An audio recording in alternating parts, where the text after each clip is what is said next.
Today, we are going to be talking about oligarchy, corporate liberal media enabling far right politics, and the potential resurrection of the global war on terror in this new American dark age. Gonna be fun.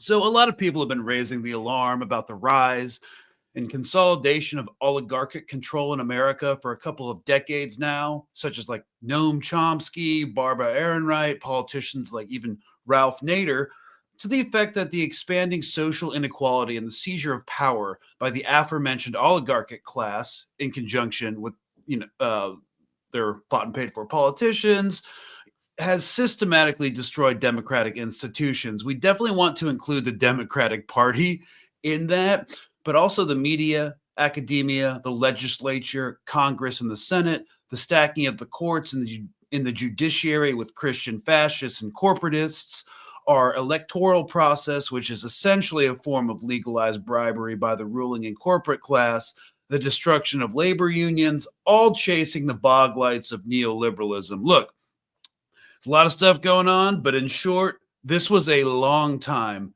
coming. So Trump, of course, is not the disease.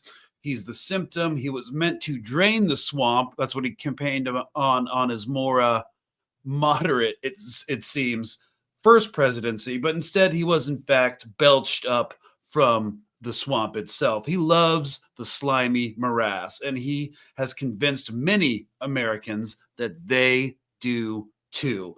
Jump on in there, cowboy. The water is nice. In short, you can't carry out this corporate coup d'etat in slow motion and not have consequences. Hello and welcome to Colonial Outcast, the anti-imperialist and establishment podcast. We are your hosts, Greg Stoker and Mark Wayne. And you know what my favorite part of this timeline is? We are one day into the presidency, and we are already seeing everyone in MAGA world defend a Yahtzee salute. Well, two of them actually. Musk did two Yahtzee salutes. Gonna be a fun 4 years. I don't want to make too big a deal about it.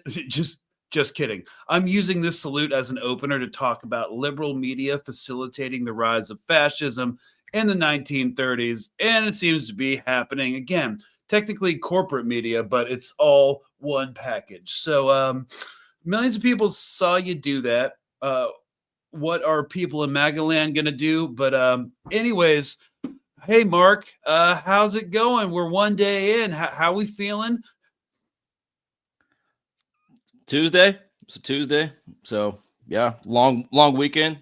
I feel good, especially out of the entertaining inauguration. That was probably the most awkward inauguration in U.S. presidential history. What was awkward about it to you? Everything. It was just the fact that it was indoors, and it was kind of like I can only imagine the smell of oligarchical sweat in that room. They're all imagine just a bunch of like the worst people on the planet just cramped into one small space. Seeing Kamala Harris having to sing to go along with the acapella, that was great. Watching her next to Bill Clinton and Biden. The remix of MLK's speech in a room where there was literally only one black person. That was interesting as well. Yeah, it was the head of the Joint Chiefs of Staff. He was the only black person in the entire inauguration ceremony. The only one. And he was trying to remix MLK's speech. It did not go well. It didn't have the same vibe. So I don't know what he was trying to do. Well, yeah. You know, they also in ML, they really cherry picked MLK, didn't they? They didn't. He was a socialist. He talked about capitalism being a source of a massive oppression. Yeah. They conveniently left that out, especially in the room with Elon Musk, Mark Zuckerberg, the CEO of Google, and Miriam Adelson, the Zionist warlord, Mossad agent, mob boss, who donated $100 million to Donald Trump's campaign. And she was actually seated right behind Hillary Clinton. So that's just another billionaire on the ticket. So that's also super fun. It seems pretty clear that Trump has brokered a ceasefire in Gaza in exchange for giving them political cover to annex the West Bank, because that's Miriam Adamson's whole thing. His biggest campaign contributor is a hardcore Aretz Israel messianic vision and they want the West Bank and to change it into Judea and Samaria. So I think that's the backroom deal. But then again, it's also confusing because Trump came out yesterday when he was signing executive orders that he didn't think the ceasefire would last. So it's all just crap. Yeah, and it's interesting how the Trump administration bringing on Mike Huckabee as what the is he an ambassador to Israel? Is that his official title now? Yeah. Trying to so he's the plug-in for the evangelicals, justifying the annexation of the West Bank by saying that it is originally Judea and Samaria. He did this whole speech about it to try to get evangelicals on board with the idea of Israel annexing some of the holiest sites in Christianity. Little do they know that after that happens, there will be no Christian sites in the West Bank at all. They will be replaced by industrial grade settlements that look like models out of the Home Depot model yard for new homes. So it's they have no idea what's coming. I honestly hope though that the West Bank, that whole thing falls through. I really do. That's what my biggest concern. How do you Well, feel emotionally after the ceasefire? What's I'm your glad it happened. I don't think it's going to last. Yeah, I have so many mixed emotions about it. It was beautiful seeing everybody celebrate and getting that sense of relief, but at the same time, it's hard not to feel extremely nervous that Israel's going to pull something dirty at the 11th hour, and just there's no limits to their treachery. And of course, the West Bank coming up next. So it's a really, messed up time period to try to be excited about something. And a Yeah, lot of people are going through this. yeah, and I just wanted to say before we get into it, Donald Trump signed a ton of executive orders yesterday, and Mhm. that's standard for every incoming Yeah. president. Executive orders are often more about political messaging. Trump was forecasted to sign as many as 100 yesterday. I'm not sure about the exact number. I haven't had time to look into it. On his first day, covering deportations, the U.S.-Mexico border, domestic energy, Schedule F rules for federal workers, school and gender policies, vaccine mandates, and he did a lot of this. Many of Trump's measures are likely to draw Democratic opposition, and on several major cases, the orders will largely be statements of intent based off campaign promises made by Trump. Whether or not the executive branch and his administration will try to put them in effect via legislation remains to be seen. And there are, of course, limits to the power of executive orders. Both Congress and the courts can potentially block executive orders. For example, Congress in 1992 revoked an executive order by then President George W. Bush that would establish a human fetal tissue bank for scientific research by passing a measure that the order, quote, shall not have any legal effect. And Congress can also deny funding to agencies and hamstring the enforcement of an order. And even the infamous Muslim ban that happened under the first Trump administration was met by intense legal challenge and judicial challenge, and it was never fully put into effect in its full Yeah, force. I believe it was a Supreme Court judge in Hawaii who stopped that, I believe. Yeah, I mean it happened a long time ago, but yes, it was a federal judge who put the kibosh on that Mhm. going into complete effect. So he's done a couple of things. What I mean by a couple is he's pardoned 150 or 15K January 6 rioters. He has proposed to terminate the recognition of automatic birthright citizenship. He withdrew the United States from the World Health Organization, revoked a 2023 executive order from the Biden administration that sought to reduce the risks that artificial intelligence poses to consumers, workers, and national security. He shut down CBP1, denying nearly 1 million migrants into the U.S. That was an app that allowed them to schedule immigration appointments because, they had family in the U.S., so there are a lot of people devastated by that. He revoked protections for transgender troops set by Joe Biden. The U.S. will recognize only two genders, male and female. He requires federal workers to return to full-time in-person work. Yay. But nothing that would reduce the cost of groceries or our housing cost, right? Nothing that makes more housing available on the market, nothing that actually affects Americans' everyday life, I'm assuming. Beyond delaying the TikTok ban for 75 days, he doesn't really done anything that will affect people's day-to-day lives. He signed an executive orders designed to spur American energy production, which is already at record levels, unprecedented levels. So we're gonna drill, baby, drill. He's also resurrecting quotes from like the Bush administration. Oh, really? Like what? Drill, baby, drill, right? Was that one of the Bush things? Yeah, it was from that time period. But again, no effect on your everyday American. It doesn't mean that your gasoline prices are going to go down. Just FYI. No, yeah. It's all like culture war stuff, which is apropos of this entire conversation, because even the liberal media that's supposed to be a bastion of, you know, personal freedoms and democracy, isn't at all. And again, we brought up the Elon Musk Nazi salute, not because it's just like a funny meme, but because it's endemic of the whole system that we've got going on right now. So we're going to play this clip. I'm sure everyone's seen it right now. If you're just listening to the audio, Elon Musk gives a double salute, which we all know what that is, despite the media gaslighting and social media gaslighting. But this is how two CNN anchors responded to it in real time. Look at that salute that he gave again. Just if anybody missed it, we'll just show it again. He's just wrapped up here. You can hear the... Oh, and now he does the Fuhrer thing. All right, so we just showed that. We just showed that. Right. It's worth salute. It was So we just showed that. We were supposed to not show anything like that. It was quick. I think our viewers are smart and they can take a look at that. But it certainly was. It's not something that you typically see at American political rallies. Put it that way. No, it was not something that you usually would see. And it was quick, as you point out. It was very quick, but Very it quick. was in a moment of intensity for him as he came out dancing, and then he did that. He is a hero here. Okay. Yeah, it's in a moment of intensity wherein he might have a gesticular Freudian slip. He has been talking to the right-wing fascist German AfD party, and he really wants them to take power in Germany. But yeah, we need to know the context, more of the context for what he's going for. But I think my favorite takeaway from that was it was quick.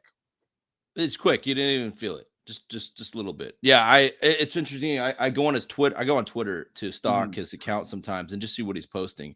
And if anybody that goes on his Twitter will notice this pattern where he constantly posts videos of articles referring to Muslim rape gangs, things like that, just constantly. White replacement theory stuff. All that stuff. Now, the question is why, right? Is it because he's genuinely concerned about any of that? No. It's because he's now the boss of X. So he knows that platform is going to reach, millions. So his job in this oligarchical structure is to create division. It's not because he genuinely cares about anything going on in Europe with these rape gangs. It's just that's his role. Each of these guys in the oligarchy have a particular role, a job to do. His job is to create as much division on cultural lines as possible, along with Trump, of course. But that's definitely Elon Musk's flavor right now. Yeah, so millions of people saw him do that. Yeah. And what are people in MAGA land going to do? Well, we know the answer to that question. It's in the Donald Trump playbook from his previous administration. Step 1, it didn't happen. You didn't think what you thought you saw, and you didn't hear what you thought you heard. This approach probably works a little better, though, when millions of people didn't see it. So that's gaslighting phase 1. Step 2 is you saw what you saw, but you didn't understand what was going on. You didn't understand the full context. It was a Roman salute. Elon Musk is excited, and he's super autistic. So first of all, the Roman salute, as was popularized in English theater during the Shakespearean age, didn't really exist ever. And it was only really appropriated by the Nazis. So yeah, that's the Roman salute. And I guess he's autistic. So, okay. Yeah, I saw Tim Pool's take that it's just that it was all autism. It's his Asperger's coming up. So really weird that they're trying to rebrand it as some type of autistic. It has something to do with just excitement, and he just did it wrong twice. So Yeah, but even if it was a Roman salute and not a Nazi salute, the most recent context for the Roman salute is is the fascist salute. Is the Like Sig Heil. Mussolini did it. Yeah. And a bunch of Italians in the comment section were like, yeah, the Roman salute, as we saw Mussolini do it, never existed in the Roman Empire. But anyways, step 2 didn't really work either. Step 3 is you saw what you saw, but it didn't mean what you actually thought it meant. He was being ironic, sarcastic. He was joking. Actually, he was trolling the liberals, and it worked, didn't it? You little libtard. Gotcha. Or maybe those insurrectionists on January 6th were actually loving patriots. Or Musk's gesture actually meant my heart goes out to you. Yeah, and it's totally a real gesture, which would mean that it's totally a real gesture that is performed by actual humans all the time and was totally not something made up today.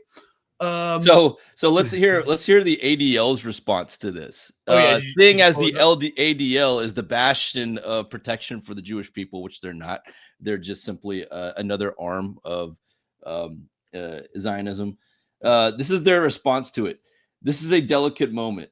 It's a new day, and yet so many are on edge. Our politics are inflamed, and social media only adds to the anxiety. It seems that Elon Musk made an awkward gesture in a moment of enthusiasm, not a Nazi salute. But again, we appreciate that people are on edge. In this moment, all sides should give one another a bit of grace, perhaps even the benefit of the doubt, and take a breath. This is a new beginning. Let's hope for healing and work toward unity in the months and years ahead. A little bit of grace could have been given to, I don't know, the people who are, protesting a genocide that have absolutely nothing to do with anti-Semitism. So again, the ADL, it's people just need to accept the fact they are not there in any way, shape, or form to fight anti-Semitism whatsoever. They're there to defend Zionism. Right. And also they ruled the Anti-Defamation League, the ADL ruled that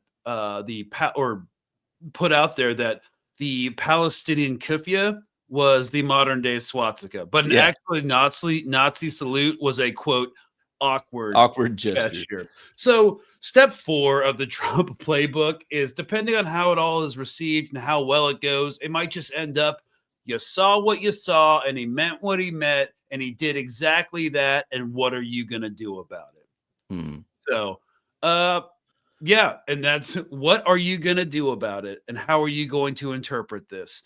And that it brings us to the corporate media. It's going to be a very long 4 years, probably more like a few decades, or just be difficult until the end of human existence as we know it. But in the meantime, let's discuss aforementioned corporate media. And then in the second half, Trump's executive orders regarding the Mexican cartels, because the global war on terror is potentially being revived in a new American dark age.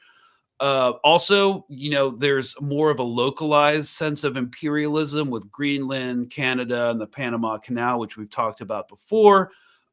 Where this kind of fascist idea of national rejuvenation through territorial conquest that kind of makes me a little bit nervous. Worst case scenario, the U.S. does an armed intervention in Mexico. And as always, that is followed by the establishment of permanent military bases. So beginning with the liberal corporate media, the basic premise is that corporate media undermines moral witnessing by often prioritizing the discredited notion of balance over the more crucial goal of seeking truth in the service of accountability, democracy, and justice.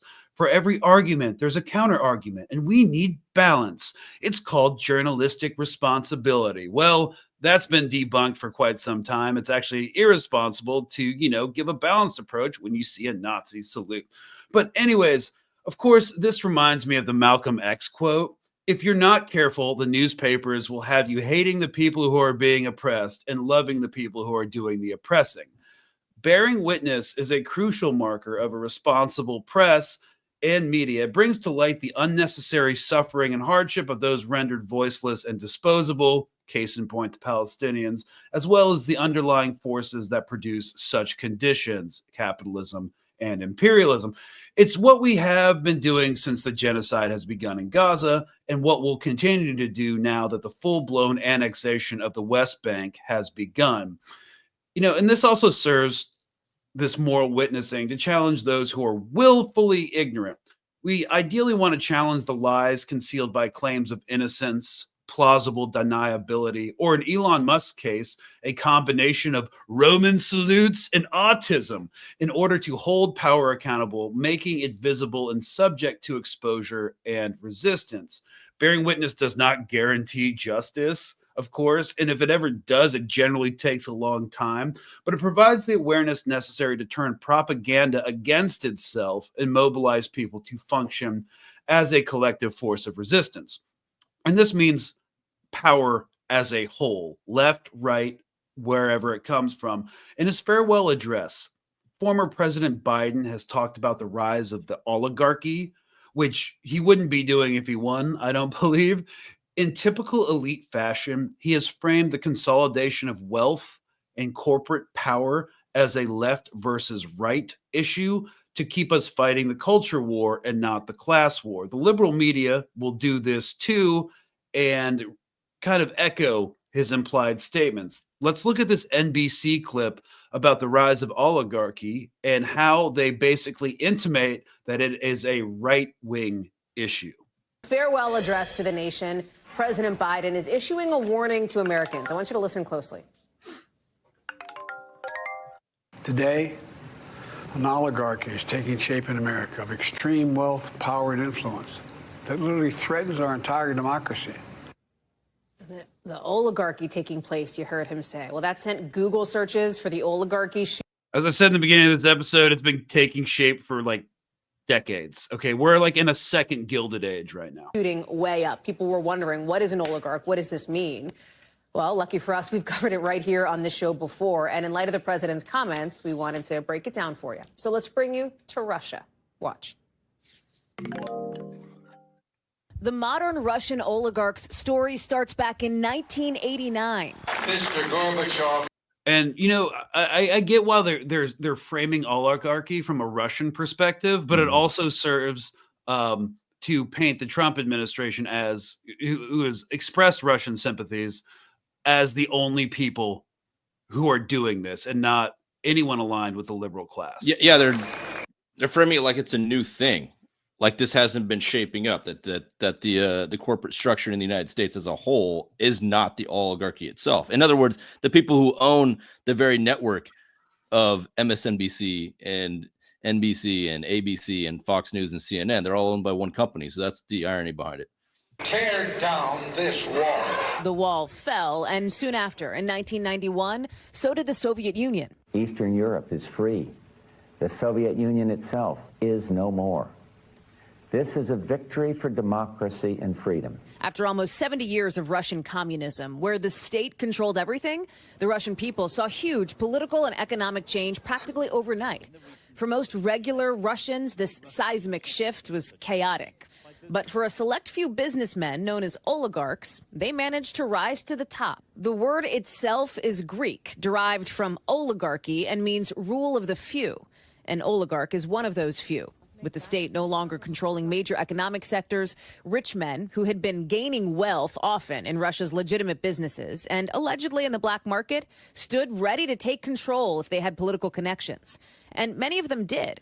1996, it looked as if the communists might return to power in the presidential election. Oligarchs stood together to help Boris Yeltsin's re-election. Infighting inside those elite circles helped bring on the Russian financial crisis of 1998, which in turn helped the rise of Vladimir Putin.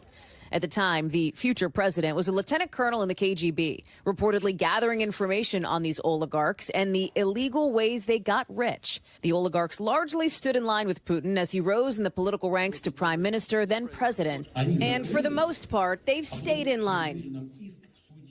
In his farewell speech, President Biden did not name names specifically of who he sees as the oligarchy now in America, But at a different point, he also warned about, in his words, the tech industrial complex, which to many appeared like a not so subtle shot at President-elect Trump as he's tightening his ties with tech billionaires ahead of his inauguration. Thanks for watching. It's funny because the Democratic Party during this last election cycle raised almost like over twice as much money as the Trump campaign from billionaire donors. Yeah. So that's kind of ironic. And of course, they're trying to paint it as a left-right issue subtly and more responsibly than other networks have done on NBC. But I wanted to make one point. There has been an oligarchy that existed in America before. Like this whole Russia thing wasn't the first modern example of oligarchy. It actually comes from, Rockefeller and Carnegie. Yeah. The first Gilded Age, like 1890 to the early 1900s. And yeah, I think Theodore Roosevelt really tried to break the power of these mass capitalists. He called them the malefactors of great wealth. And, they started, and then FDR, Franklin Delano Roosevelt, his fifth cousin, continued these reforms, antitrust laws, trust busting, union reforms, taxation of the uber rich. And, it chilled out for a while. But now we're back to a second Gilded Age, which a lot of economists think started in the early 2000s. So, I mean, I would say that the Rockefeller Carnegie oligarchy shaped America, and all the way from the energy industry, the energy sector to the medical industry. They're the reason why we're stuck in allopathic medicine as opposed to natural medicine that was the standard for American life, in which people were healthier. And since the Rockefeller Carnegie oligarchy took over and transformed the medical industry, Americans have been getting more and more sick. We live longer, but we live sicker lives. So it stayed potent all the way up into this very day. We're still feeling the effects of that oligarchy between the Carnegie and the Rockefellers. And in the end, corporate media undermines moral witnessing of any of this by often prioritizing the discredited notion of balance over the more crucial goal of seeking, as I said, truth in service of accountability and democracy. They will not hold Biden accountable or his former administration. The Democrats were financed by billionaires as well, and they will never, ever, ever talk about class. This retreat from holding power accountable by the systems that oppress us all not only discredits the pursuit of truth in service of justice and the strengthening of democracy, but also tends to fall prey to the seductions of corruption, political theater, and entertainment. Just look at how the corporate media, especially liberal corporate media, covered the Democratic National Convention in Chicago last year and the literal Nazi triumph of the will, Leni Riefenstahl level of mass spectacle. Instead of playing Wagner, they were playing like Little John at the DNC. And Harris was brat. She was all vibes. And all these liberal media pundits were shocked, completely shocked when she lost. So this dialectic in journalism encompasses what could be termed, on one hand, the politics of erasure and distortion, and on the other, a politics of moral witnessing. The politics of erasure is apparent in how corporate mainstream media disproportionately covers Israel's aggressive actions in Gaza, basically erasing words and actors from headlines, and portrays Trump as a conventional political candidate rather than an authoritarian threat to democracy, both domestically and abroad. This erasure is also evident in how far-right journalism consistently distorts the truth when reporting on issues that conflict with reactionary conservative politics. Case in point, Fox News actually totally cut out Elon Musk's salute. But in the end, corporate media serves as a block for any real galvanizing of left-wing politics and actions. So even traditional media outlets like NBC, which we just watched in that clip from a couple minutes ago, is still center-right at best. And they block actual left-wing class consciousness, socialist movements, and discussions. So Joe Gill, and before I wrap this little segment up, just published an op-ed in the Middle East Eye, or like a couple hours ago, about Elon Musk asserting Elon Musk's salute, asserting that it was, quote, a message to all the world's far-right legions. Now is our time. We will no longer need to disguise our beliefs about white supremacy and our goals to declare war on global South minorities, especially Muslims in Western countries. The gloves are off. And we're going to bring Mexico into this now because it's getting crazy.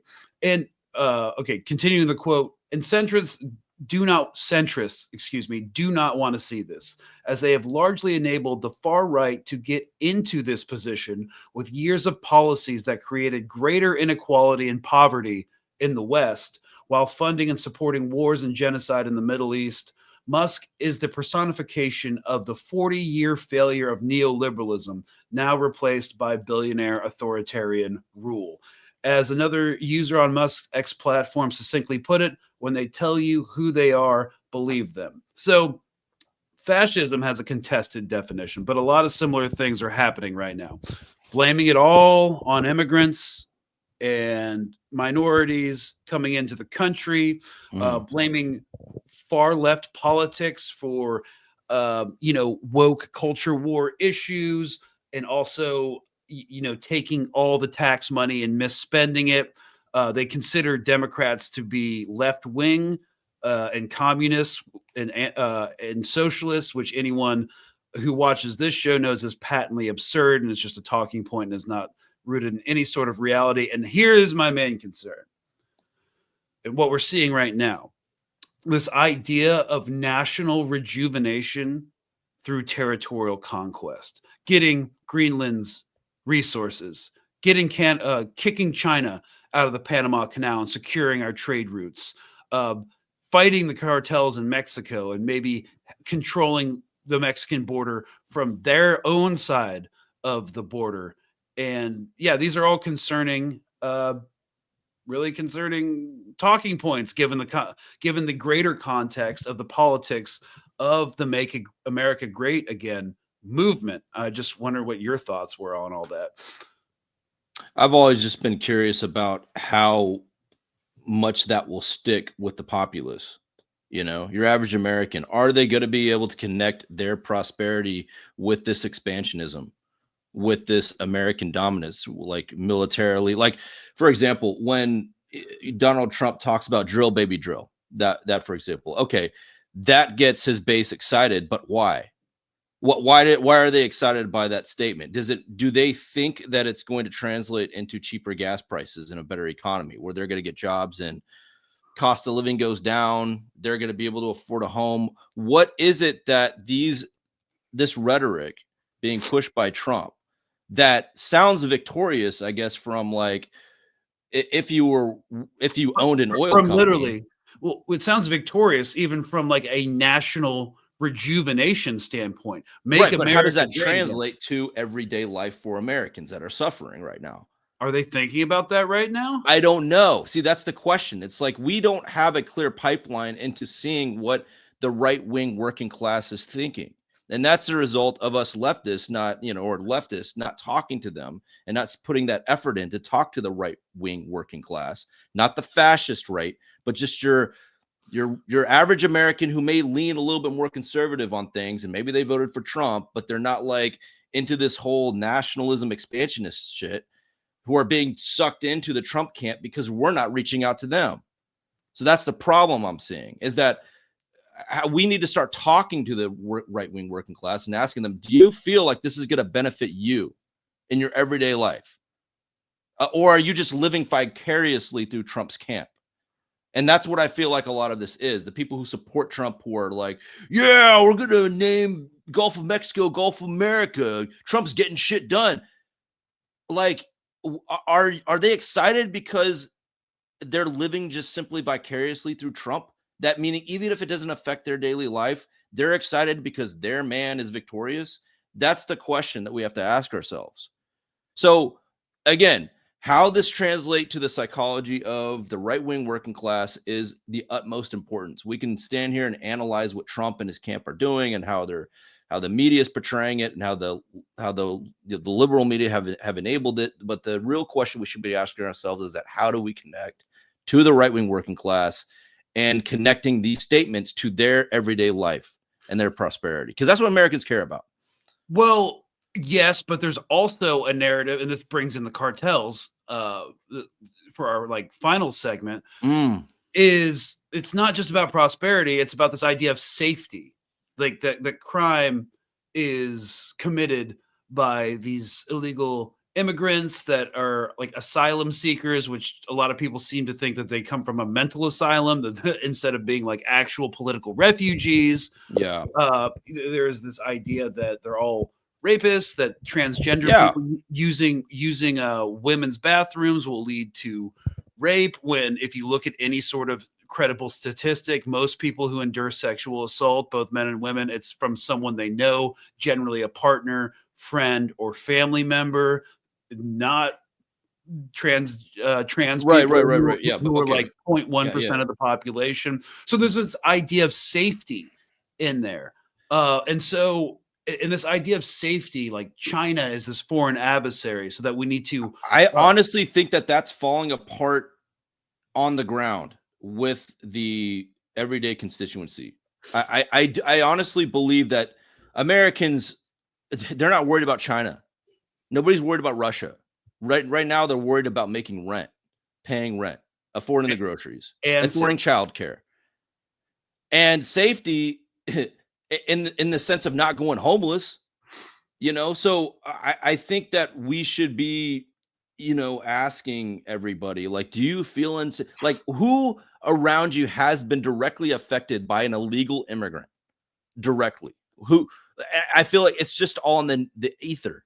It's just all this boogeyman in the shadows that's pushed on social media like X or in Fox News, but it's not something that's happening to them in their everyday life. And like, and plus talking about safety in regards to illegal immigrants, statistics show that when illegal immigrants move into a neighborhood, guess what happens to crime? Goes down. Illegal immigration is actually one of the best things that could happen to a neighborhood in regards to crime, because illegal immigrants are not prone to crime because they know that they're undocumented. Therefore, they're not going to make any waves that would put that in jeopardy. Yeah, That's but which is why you need to connect them to the cartels. Right. And that leads us into the fentanyl. cartels. And that's, we'll get into that. You let me know when I can fire away on that one. Well, you know what? Because it's all part of this narrative. Well, it's not just narrative. It's all part of Trump's idea where he wants to be less warlike, which is fine, but he's still exerting this neo-imperialist control. Now they want to do it throughout the entire American continent. So when his foreign policy advisors say the Monroe Doctrine 2.0, it's basically this revival of the idea that the American continent is the United States playground. It's our sphere of influence. Europe, Russia, and now China better stay the F out, because this is our turf. So when you need to make the connection too, that like this is exactly 1930s Germany, mid 1930s Germany, in which the German economy was everyday Germans were suffering economically. So they weren't blaming the people. Now the rise of the Third Reich did not operate on going after the people who were causing the economic disaster, which, by the way, was like JP Morgan Chase and a lot of the oligarchs that were in Germany and the bankers at the time. Instead, they used xenophobia as a means of, they shifted the focus of the German people towards this German expansionism, German imperialism. That's how they were able to solve this this disillusionment of the German people and their economic, that you shift the focus on Jews and gypsies and foreigners. They didn't go after the people who actually control power, and that's what they're doing. That's what Trump is doing. He's taking a playbook off of Adolf Hitler by shifting the focus away from the people, the elites, who, by the way, own Fox News and CNN at the same time, and shifting it to this boogeyman on the outside world. We've got terrorists and we've got cartels, and we need to basically give ourselves leeway for military intervention. in Latin America under the guise of fighting terrorism. So, Jay Alfred, he's been on the show a couple times. He texted me this clip of Trump saying that. And yeah, I think the global war on terror, which was an imperialist exercise to begin with the invasion of Afghanistan, then Iraq, and the overthrow of Libya, the bombing of Somalia, Yemen, etc., and Syria. It's just a new phase, reigniting the term. And you said it, German imperialism. As I said, MAGA, Make America Great Again, is a movement of national rejuvenation, and national rejuvenation through conquest, either political, like what Greenland, and economic, like what Greenland could look like, or through military intervention in the Panama Canal, and now potentially Mexico, looks increasingly like a viable option. So let's talk about the cartels and the genesis of them, because they're going to be, I think, a big boogeyman in the political rhetoric going forward. And I think the liberal media is going to jump on board with this. Okay, so in order to understand how the whole cartel system came in play, it all comes down to 3 letters, the DEA. So if you guys want to understand why the cartels are even a thing, it's because of American interventionism in Mexico and South America. So in the 1970s and early 1980s, drug trafficking in Mexico operated under the Plaza system, which was essentially a coordinated network of regions controlled by individual drug trafficking organizations, also known as DTOs. Each plaza was a geographically defined zone where traffickers operated with an implicit understanding or tacit approval from the Mexican government and local law enforcement. The arrangement was hierarchical, but relatively stable, with traffickers paying bribes, also known as mordidas, to government officials and police for protection, ensuring orderly drug trade.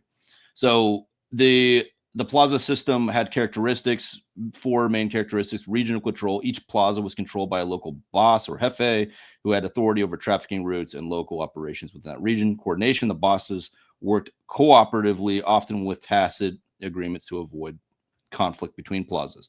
Government collusion: Mexican officials, particularly during the PRI's single-party dominance, maintained control over the drug trade by regulating and protecting these plazas, ensuring some level of stability and order. Fragmented market: these plazas operate independently, meaning no single group dominated the drug trade across the country. That's very important, because it was when it became centralized that's when things got to become unstable in South America and Mexico. So the DEA heavily intervened in the drug trade starting in the 1980s, particularly with this focus on disrupting cocaine trafficking into the United States. Key events and policies that led to the collapse of the plaza system included pressure on the Mexican government. So the DEA, just like the CIA intervenes with foreign governments, they pressured Mexico to aggressively target drug traffickers, leading to crackdowns on individual plaza bosses. And the arrest and killings of these leaders created power vacuums. So, and then you have the centralization of power. When the plaza bosses were removed, more ruthless and ambitious traffickers emerged, seeking to consolidate power across multiple plazas rather than adhering to a decentralized model. Again, that's why I'm a huge fan of decentralization. So the DEA was constantly intervening and basically creating this chaos within South America and Mexico, which disrupted the natural order of things. So with the rise of the modern cartel, the destabilization of the plaza system created an environment ripe for the emergence of large hierarchical cartels capable of wielding significant military and economic power. So the modern versions is Sinaloa, Las Zetas, the Jalisco New Generation Cartel. That's the big one lately. But we also have to talk about, like, El Chapo's role. So El Chapo was known as a hero amongst the people. He introduced somewhat of an order to Mexico. He was known for building schools, building roads. There was basically there was honor amongst the drug trade where you don't engage in human trafficking, which is why the U.S. government made him enemy number 1, because he was introducing stability back into Mexico after the chaos with the cartels. I'm sure a lot of you guys have seen Narcos. I encourage you guys to watch that. It does a really good breakdown of how all that, transpired with the DEA's interference with Mexico. So we essentially created this issue with the cartels, and we love it. Our government loves the instability that has happened in Mexico as a result of the cartels rising to power. And that's why they hated Chapo. They hated the El Chapo family because they were bringing back some form of stability. But it would behoove us to remember that this addiction crisis that, yes, the cartels profit off of is the result of big pharma. Big pharma is what got Americans addicted to opiates in the first place. From 1999 to 2020, nearly 500 Americans died from opioid overdoses. So, and this was a result of like the Oxycontin addiction crisis with the Purdue Pharma. So Purdue Pharma is a large factor in the illicit use of drugs and the addiction crisis. It's not the cartels. The cartels are just going to profit off of the aftermath of the addiction crisis that big pharma has led. So if there's any cartel that we should be going after, it should be big pharma, but they're not going to say that. Trump is never going to come out and say that we need to go after big pharma, even though his base, if you remember how his base was during COVID, his base was completely against big pharma. The left was ironically pro big pharma at that time, which I always see that as a missed opportunity on the left to unite with the right. But this is all the addiction crisis in the United States, and you know this as a vet, that the VA target, they would prescribe opiates to veterans as they came back from trauma, get them addicted to opiates, and now a lot of many are on the street buying illicit drugs that are. So, anyways, that's just real quick. Yeah. As a vet, it was also kind of weird in Afghanistan how we never burned down all the poppy fields that were supposedly to be a net food Taliban exporter. Did you step over me? No. I was getting this ready. So go ahead. Finish what you're saying. We'll play this to play into what you're saying right now. No. So basically, as a vet, I just always wondered, like, how, if the poppy production in Afghanistan was funding Taliban operations, why didn't we ever destroy those opiate cash cows? Fields as far as the eye could see. Anyways, food exporter. And as soon as the U.S. takes over. Oh, is this what we're talking about? Why do you think I'm playing it, bro? Shit. Oh, they're producing 93% of the world's heroin. That's right. I'd like to know how the fuck that happened. Yeah, I would too. Yeah. Nobody wanted to tell me. So, and for the audio listeners, we forgot to give context. This is a former CIA agent, John Kirikou, basically in an interview talking about his experience within the agency, within the context of Afghanistan. I get to Bagram Air Base, and I said, I'm going to need a helicopter to Lashkar Gah. And they were like, oh, can't do it. Too dangerous. I was like, no, we're doing it, like, in the next hour. So we get down there, and it's a god-awful place. But, man, I'm telling you, as far as your eye can see, all there is poppy. All of it is poppy. So I said, I want to talk to a poppy farmer. They were like, are you nuts? And I said, no, I'm serious. I want to talk to a poppy farmer. So we go out to the poppy fields. We see this guy cultivating his poppy. So I go up to him, and I said, I got to ask you a question, which was incredibly naive. I said, why don't you grow crops that have 2 growing seasons instead of poppy? You could grow tomatoes or onions or pomegranates. And he goes like this. He goes, the Americans told me in 2001, if I told them where the Arabs were, I could grow all the poppy I wanted. I go, what Americans told you could grow poppy? And my military handler's like, we got to go. Can you speak on that? Can you tell us about that? What he's talking about? I ran across that the other day. I don't want to know your perspective. You're in Afghanistan. What's the deal there? Well, I've been to Lashkar Gah, and he's right. There are poppy fields as far as the eye can see, and that's it's basically Helmand. Helmand is the big province where you'll see the massive poppy production. Yeah, it was very odd. And is that in any way connected to the cartels of Mexico? Yes. Totally. So where's all that opium going then in Afghanistan? Who's that supplying? I'm pretty sure it's not the Sinaloa cartel. It's going to freaking Pfizer. It's going to Moderna. Yeah, I mean, there was some contention that may have been true. Yeah. Yeah, but I mean, I can't authenticate that. But anyways, that was just something to just throw out there for the audience's consideration.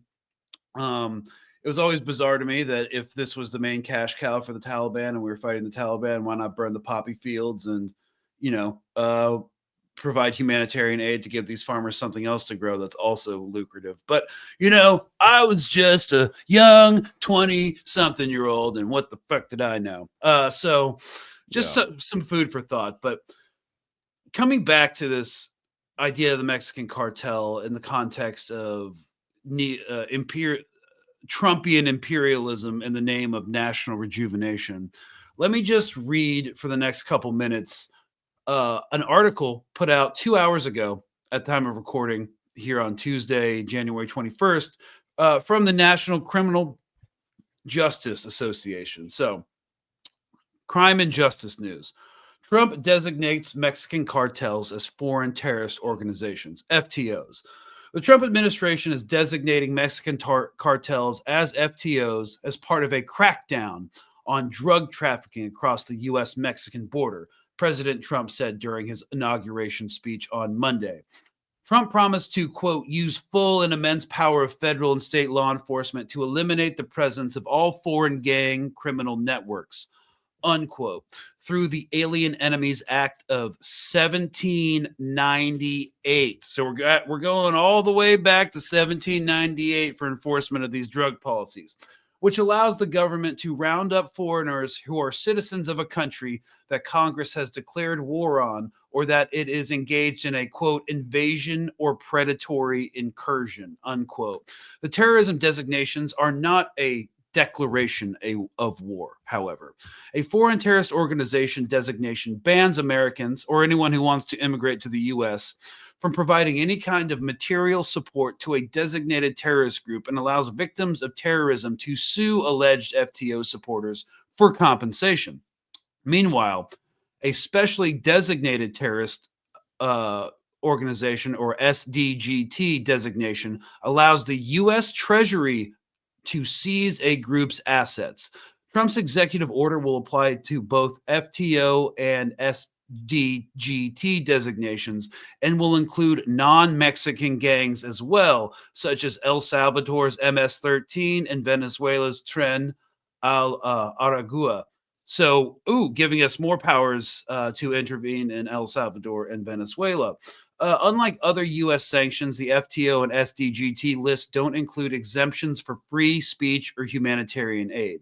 While Americans are allowed to buy books from Cuba or ship food to North Korea, despite the U.S. embargoes on those countries, the same does not apply to Al-Qaeda. So these sanctions have been a headache for international charities working in Yemen under Houthi rule and Afghanistan under Taliban rule. Adding drug cartels to the foreign terrorist organization list could have similar far-reaching consequences, both for Americans doing business south of the border and Mexicans trying to immigrate north.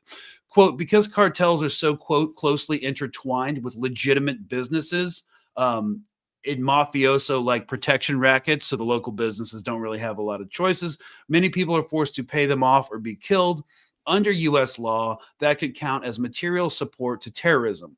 So basically, look, if you designate them as terrorists, you've just created millions more of legal asylum seekers. So this is kind of crazy. Now, look, are they obviously terrorists? Of course not. But like a lot of Republicans are asking, do they act like terrorists? But if you designate them in that way, you make your immigration crisis much worse, is what counter proponents of this designation go for. So even though terrorism designations are not legally a declaration of war, they might make it politically easier to send U.S. troops to Mexico, which Trump's advisors have said he favors, without literally without asking Congress. And Senator Lindsey Graham made this explicit back in like 2003 when, in response to the Matamoros murders, he said, "We are going to, quote, unleash the fury and the might of the United States.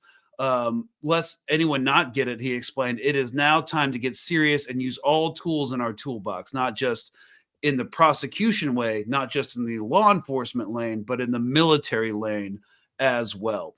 So if you are arguing that there are foreign terrorist organizations, cartels operating within U.S. soil, that gives you further legal recourse to do military intervention inside the continental United States. Also, there are exemptions for foreign intelligence services like the CIA to be doing sketchy stuff inside the continental United States.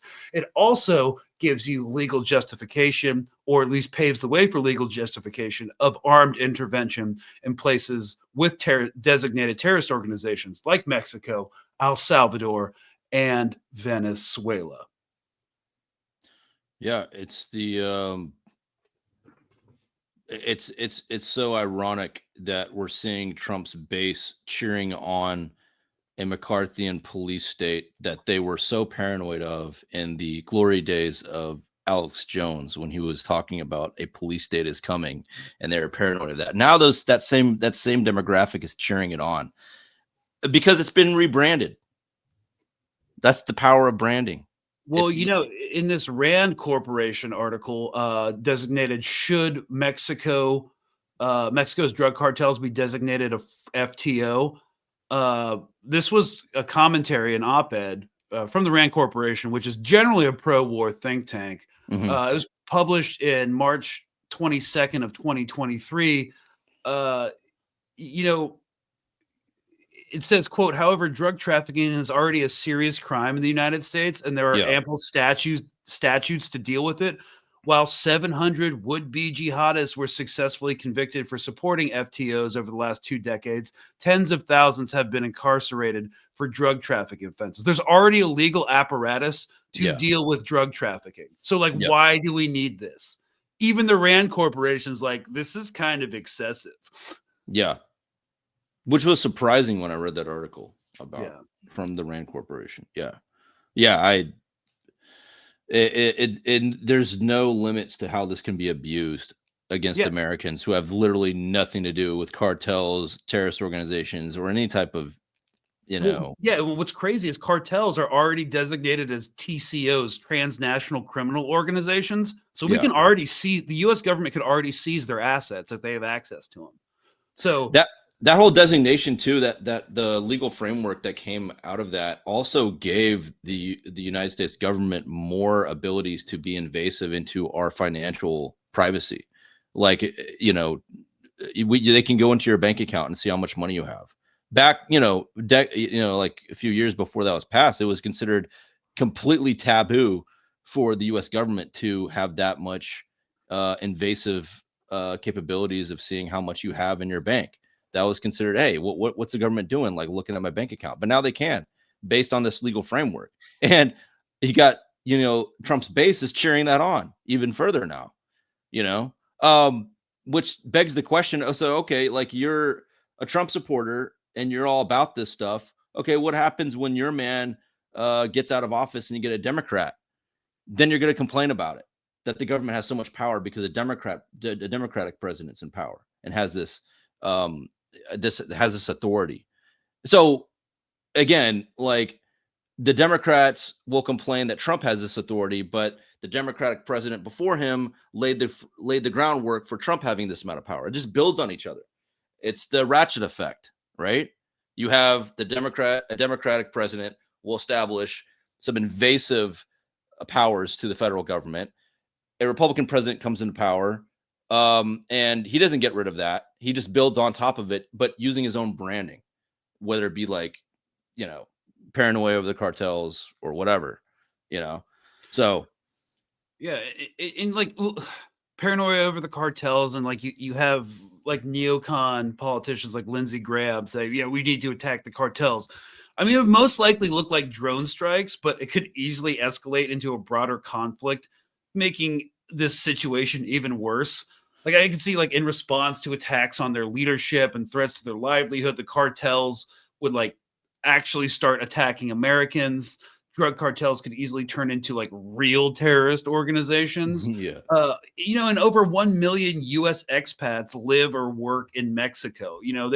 They in their firms could be targets for reprisals. With connections to gangs in the United States, terrorist attacks could occur here as well, provoking further American responses, the deployment of the National Guard. Like this is just all a crazy bad idea, and it would also displace people in Mexico, further exacerbating the immigration crisis along the southern border and further giving Trump justification for more militarization. Yay! All the while, it will, empower other, tech billionaires like Alex Karp of Palantir to, sell the cops more like invasive spyware, and it's this whole fucking oligarch fascist feedback loop. That's why we need to start talking about the why, the speculative why. I mean, we know what they're officially trying to do, but what is the underlying reason that they're trying to push this? And that's what we have to talk about. So Americans who may be on board with these types of actions from the Trump administration, we need to really explain to that base why this is actually happening and not just the optics of it. Well, it's basically the consolidation of top-down power as opposed to right-left power. There you go. There it is. That's the why this is all happening. That's the overarching top of the pyramid reason why. Is not for American safety. It's not for, curbing addiction or, keeping Americans safe from terrorist attacks. It's because they want more invasive. The federal government wants more invasive powers over our lives to uphold this very tyrannical system that is already in place with this unholy matrimony between corporations and the federal government. They don't want Americans to be operating outside the corporate structure. They want to keep us inside the corporate structure, the capitalist system. So this is just enforcing the power that capitalism has on the working class. That's the ultimate end game here. It's not to, it's to keep us from forming small businesses, because by designating all small businesses to potentially be a threat because maybe they have, associations with Mexican workers or something like that. It's all a framework to assert more power up and keep the people at the bottom just, we're just peasants living on the land, and our feudal overlords will protect us from the boogeyman of the cartels, right? And the terrorists out there coming together. But the boogeyman isn't the cartels that they're defending themselves from. They're defending themselves from a class uprising within the continental United States. Exactly. So I feel like if we can target the right-wing working class with that narrative and explain to them why all this is going down, we can really have some laser sharp messaging that's effective in this. That should be our concern. Besides analyzing what's happening, we need to start explaining to people, this is why this is happening. Don't get fooled. America is not coming back. We're not going to be great because we are at war with the cartels. The cartels aren't responsible for the opioid crisis. It's big pharma. The same people who traveled to Epstein's Island. Make that connection if you have to. Make whatever connection that the right wing is already talking about and connect it to all this, and point out the fact that what happened. Why isn't Trump, why isn't he going after the people that he said he was going to go after? Well, I got some questions about, this whole Epstein thing and the people who were involved. No, he's not. So he made a lot of promises in the past that appealed to his base at the time that he's just trying to hope that they forget, with this new big corporate rebranding he's doing, and he's just trying to shift the focus of Americans away from the initial things that he, draining the swamp. What happened to that? So he's just trying to get his base to forget about all that. And that's what we have to keep reminding his base about. So, anyways, that's my take: is that we need to start connecting the concepts that the right wing working class already has in their minds for the past 8 years, and connecting it to this, and that way, hey, at least we can chip away at his disillusion base, Yeah. In the end, it's about wage inequality and top-down power consolidation, and not left-right power consolidation. So yeah. I have to go to an editorial meeting right now, but yeah, I think we did let's just pat ourselves on the back. I think we did a good job of moving from oligarchy, the liberal media that basically enables that, and right-wing politics, and connecting it to some of the executive orders that the Trump administration is doing in order to consolidate power and quell future civil dissent. So it's been fun, man. Thanks for coming on, as always. Yeah, bro. Anytime, man. You just call me up. All right. So, all right, y'all. We will be back on Patreon tomorrow for a live Q&A. So check us out on Patreon for that kind of stuff. We also have, I missed F Around Fridays last week. I had the flu, but we are going to be there for this one. And there's also fun stuff coming down the pipe as well. So hope to see you on Patreon tomorrow. And like, share, and subscribe if you want to. All right, cheers, y'all. And we will see you soon. Peace out.